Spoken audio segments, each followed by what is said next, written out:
Muito bem, eu estou aqui com o Dr. Paulo e com...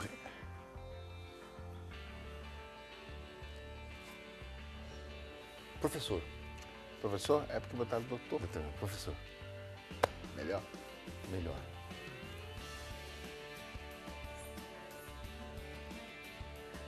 Muito bem, eu estou aqui com o professor Paulo, especialista em linguagem corporal, e o Reginaldo, psicólogo, falando sobre mentira.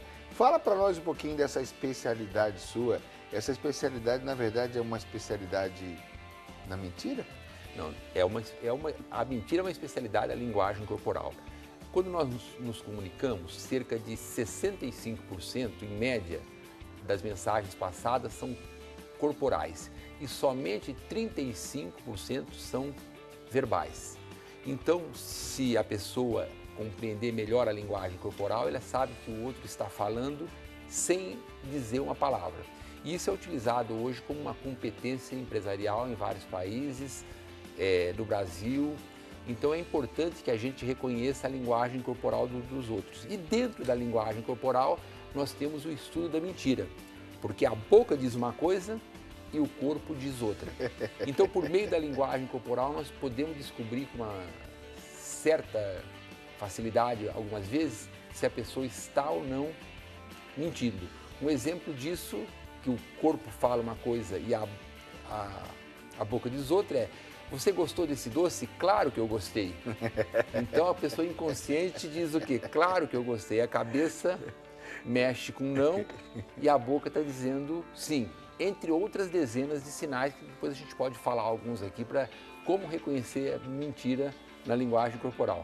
Você toma um gole da bebida que a pessoa deu e faz um esforço para fazer uma carinha boa, né? Às vezes, exatamente, esse é outro exemplo clássico. A pessoa toma um gole de bebida ou come alguma coisa, tá bom. Ela faz uma cara de nojo e diz o quê? Está bom. É interessante, né? Na clínica, quando nós atendemos pessoas deprimidas, muitas vezes elas não querem se envolver com outras pessoas porque elas se sentem falsas. Né? Seria mais ou menos assim, elas precisam falar que elas estão bem, mas o corpo dela, toda a expressão corporal delas mostra que elas não estão bem, né? Só de você olhar você já sabe. E cria essa incoerência, né? Ela fala uma coisa, mas se percebe no semblante dela que ela não está bem, né? Então o corpo diz outra coisa, né? O Paulo estava falando aqui em off pra gente, fora do ar, que no VT tem uma mentira clássica no meio de nós, que o pessoal diz que a mentira tem perna curta. Isso é mentira. Se a gente for elaborar a quantidade de mentiras com perna longa, são quase infinitas. Mas a gente volta para a questão conceitual, né? A mentira como aquilo que se disse que não é basicamente a verdade. Exatamente. Porque muitas dessas mentiras que se tornaram uma parte da nossa vida, elas foram algodão entre os cristais. Exatamente. Para a sociedade poder conviver bem com essa história. Só para exemplificar a história que eu conto no meu livro, de uma pessoa do interior de São Paulo que chegou na cidade, se apresentou como farmacêutico, casou, montou farmácia, teve filhos, teve netos, receitou, deu remédio para toda a cidade, era uma das pessoas mais benquistas na cidade, faleceu e depois de alguns anos os filhos e a prefeitura resolveram fazer uma homenagem a ele. E aí o filho foi procurar o diploma dele, que ele se dizia diplomado numa universidade conceituada aqui em São Paulo, e foi procurar e acabou descobrindo que o pai não tinha o segundo grau completo. O filho descobriu 35 anos depois. A mãe, ao que se sabe, morreu achando que o marido era farmacêutico, formado, etc. Não contaram para ela. Essa é uma das mentiras que tem perna longa e muito longa, né? E você estava aqui citando a questão da independência do Brasil, que até um historiador, uns anos atrás aí, se tornou isso, botaram no ventilador, né? Falando que não foi bem como contaram nos livros de história, e você estava comentando do quadro da independência do Brasil, né? O quadro foi contratado, é uma obra-prima, o quadro foi contratado pela família real para fazer o quadro e ele romanceou o quadro. Na verdade, o Dom Pedro vinha subindo de Santos e estava o quê? Em vez de cavalos, aqueles cavalos maravilhosos, estava o quê? Em mulas e burros, porque são animais de carga que suportam mais o peso de uma viagem longa, né? Então eles estavam em cima de burro e o cavalo que aparece e os uniformes também estavam impecavelmente limpos. E o quadro sempre mostra aquele movimento, né? Parece que está todo mundo assim levantando. Exatamente. Então é uma versão romanceada, todo mundo acredita que foi aquilo, né? Recentemente o presidente da Bolívia disse que o Brasil comprou o Acre por um cavalo. Entendeu? Trocou o Acre por um cavalo, falou isso em público, que é uma mentira deslavada, porque o Brasil pagou o Acre, mas também alguns historiadores dizem o quê? Que teve um cavalo de suborno ali no meio dado para um boliviano. Então, as histórias também tem muita Tem um fundo mentira, de verdade, mas tem muita mentira. Tem muita mentira mesmo. É de acordo com a conveniência e de acordo com... E até as questões políticas, as personalidades, principalmente as mais antigas, né, conseguiram vender uma imagem que ficou. Exatamente. Que não corresponde 100% àquilo que a pessoa era. Hoje, com os meios de comunicação, com as redes sociais, é mais difícil. Você tocou num ponto maravilhoso, que a gente não tem nenhuma inclinação ou tendência política, mas quando a gente fala em política, uma vez o programa é light, a gente não pode entrar no assunto que eu considero até pesado de mentira, mas perguntaram sobre as mentiras dos governadores, presidentes. Eu falei, tenho duas notícias, uma boa e uma ruim. A boa é que quando hoje um político mente, quando ele terminou de falar a mentira, ela já deu 2 vezes a volta no mundo. A ruim é que todo mundo fica sabendo de um dia para o outro, as mentiras. Então a gente descobre mentiras de um modo muito fácil. E os políticos, por falarem mais, por se exporem mais, a tendência deles é mentir mais e prometer mais. E acontece o seguinte, as mentiras são as mais deslavadas possíveis. Entretanto, nós continuamos votando nas mesmas pessoas. Tem uma pesquisa aí... Você já vai entrar onde eu ia perguntar, vai lá. A pesquisa diz que é o seguinte, mais de 85%, nem me lembro, acham que os políticos mentem. Só que as pessoas, mais de 85%, nós não votaríamos em nenhum e acabamos votando nessas pessoas. Então, até onde a credibilidade... nesse sentido, ela passaria pela verdade, né? Porque é muito interessante isso. Às vezes uma pessoa, ela passa credibilidade, às vezes, você disse tudo, por ser mais calada, mais contida. Tem mais prudência no seu comportamento, linguagem corporal. Isso, posso te contar um caso? Pode. Uma universidade americana fez uma pesquisa extremamente interessante. Colocou um ator que tinha o 2º grau, diante de diversos cientistas e apresentou ele como um renomado cientista de uma daquelas repúblicas soviéticas antigas, sujeito barbado. E os atores foram discutindo, os professores estavam discutindo sobre determinado assunto e o professor só olhava, anotava, concordava, discordava. Depois pediram opinião sobre esse professor. Todos acharam o professor espetacular, maravilhoso, e ele não disse uma palavra. Às vezes o sábio é aquele que fica mudo. Então vai depender muito da percepção do outro na mentira. Os políticos mentem e a tendência nossa é acreditar no que eles dizem.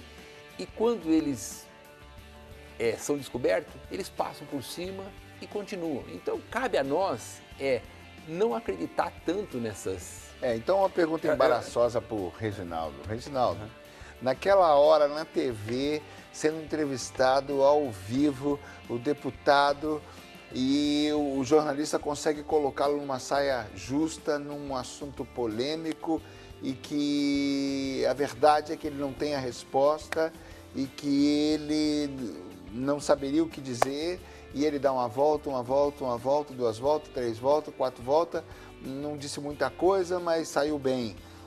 Até onde isso é positivo? E até onde, se ele fosse mais franco, isso seria negativo para as pessoas? É bem interessante isso, dá para a gente pensar de várias formas isso aí.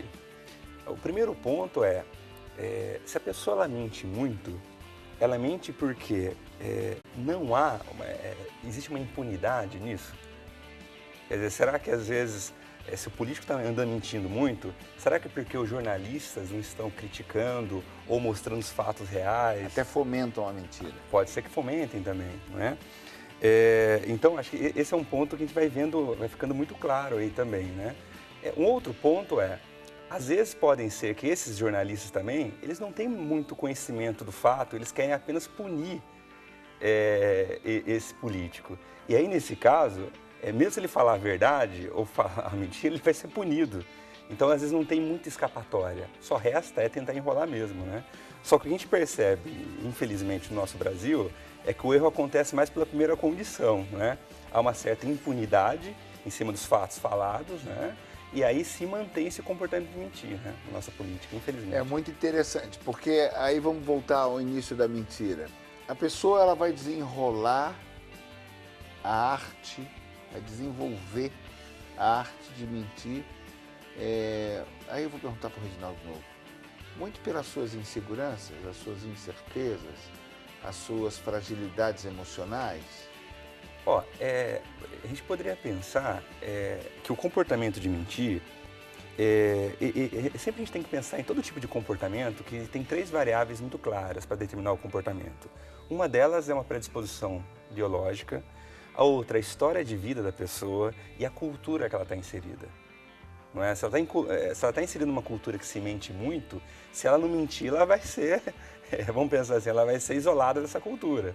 Então, tudo isso aí é interessante a gente pensar. Então, o que acontece, às vezes, é que, às vezes, dentro de casa mesmo, o filho pode aprender a mentir. Né? Seja pelo modelo do pai, que está mentindo para a mãe, seja pela mãe falando, tem que fazer isso nessa situação, naquela.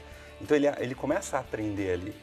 A gente tem que lembrar também que, às vezes, dentro de casa, pais muito autoritários, muito aversivos, muito críticos, se às vezes a criança ela não mentir, ela não vai sobreviver nesse espaço. Então, às vezes, é claro que não vamos generalizar, mas em algumas condições, se a pessoa não aprender a mentir, ela não sobrevive naquele lar. Né? Então, a gente tem que pensar em todo o contexto para entender essa mentira.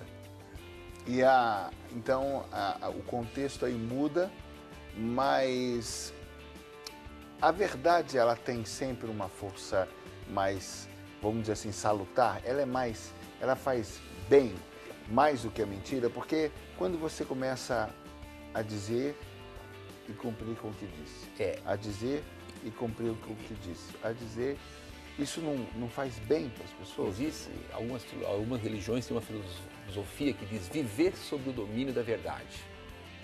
A verdade sempre, na maioria das vezes, é o melhor caminho. Então deixar isso bem claro, né? Que nós estamos enaltecendo tanta mentira aqui. A verdade sempre é o melhor caminho. Melhor caminho. Porque a pessoa que fala a verdade se torna o quê? Muito mais consistente. A verdade é um caminho mais curto.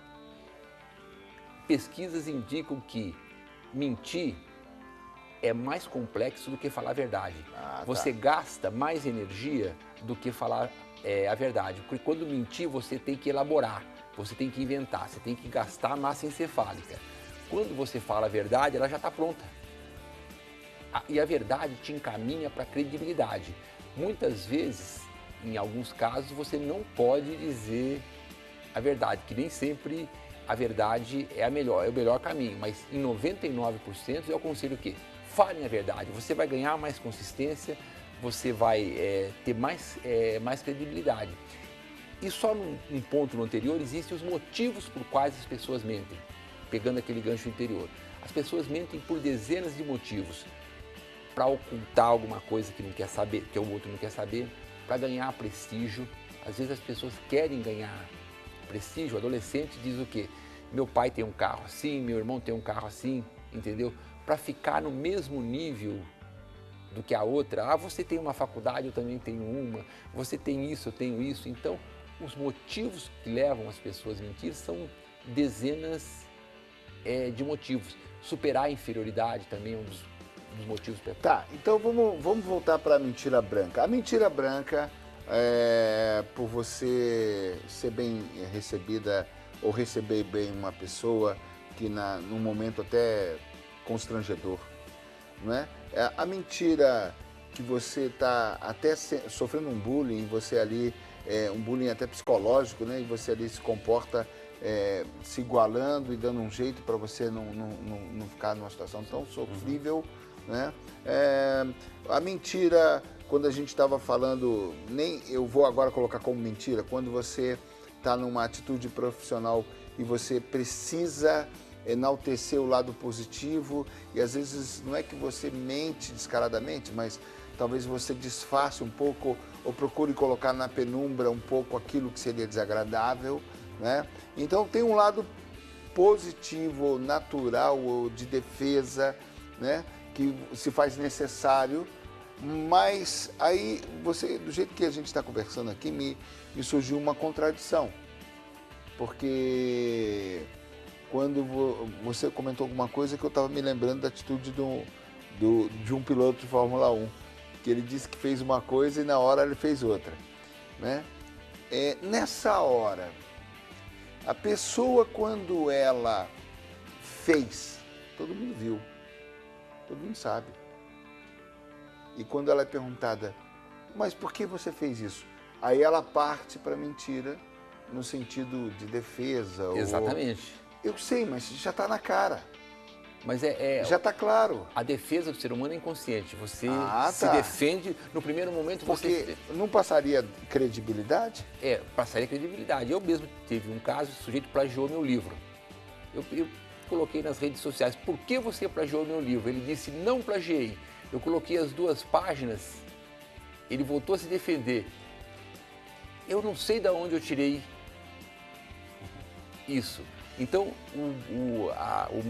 imediatamente as pessoas tendem, a criança tende a se defender, o adolescente, e o adulto tende a se defender.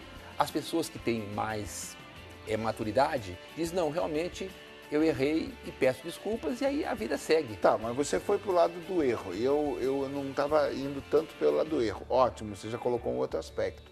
Agora, o lado profissional.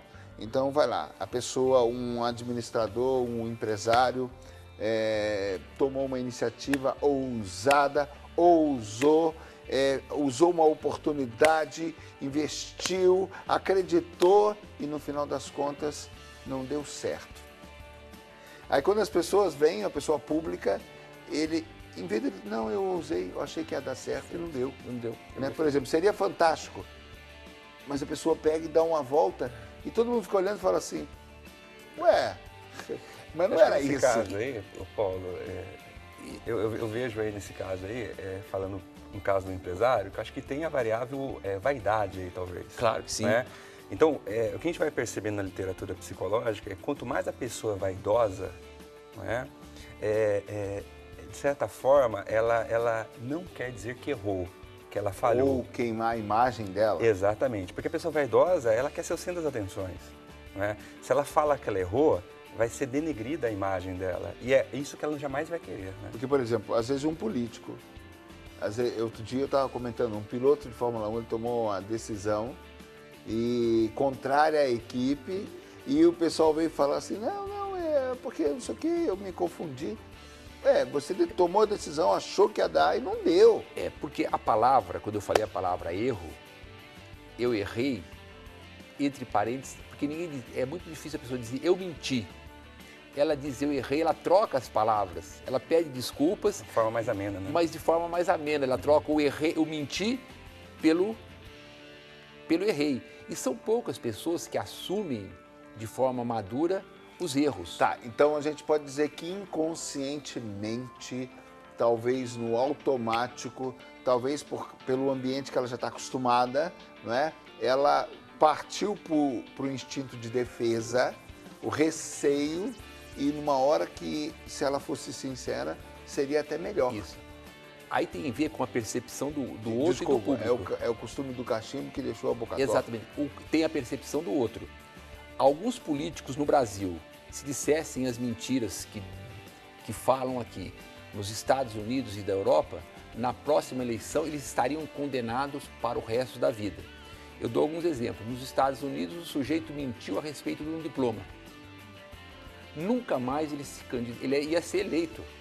Nunca mais se candidatou a nada. Aqui nós tivemos o caso de uma política que se apresentou como mestre e doutora e colocou esses títulos no maior banco de dados de informações sobre doutor, que é o Lattes. Em programas de televisão se apresentou como mestre e doutora. E quando descobriram, disse foi um errinho do meu assessor. Nos Estados Unidos ou na Europa, essa pessoa estaria condenada para o resto da vida. Aqui as pessoas nem sabem disso.